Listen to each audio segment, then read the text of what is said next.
réalité est que la communauté internationale, et quand je dis communauté internationale, je veux dire le système onusien a reconnu que ce sont des crimes, qu'aujourd'hui, beaucoup de pays voient que ce que fait Israël, c'est des crimes, et la justification de ces crimes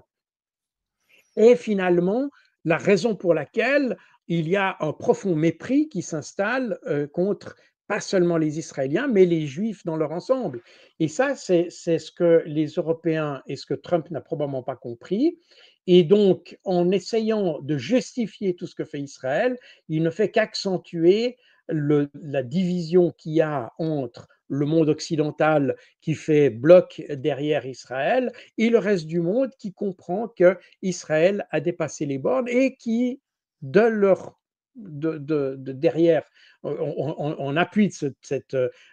comment dire,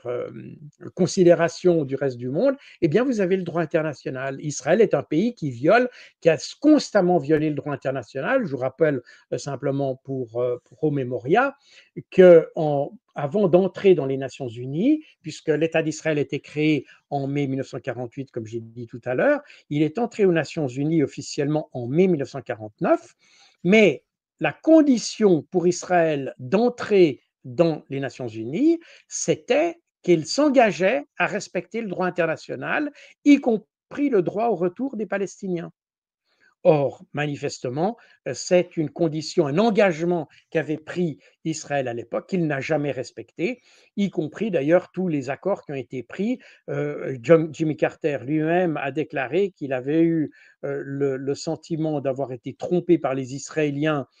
parce qu'ils avaient accepté les conditions des accords de Camp David dans un premier temps pour avoir la paix avec les Américains, puis ensuite, dès que les Américains ont eu le dos tourné, eh bien, ils n'ont pas respecté leurs accords.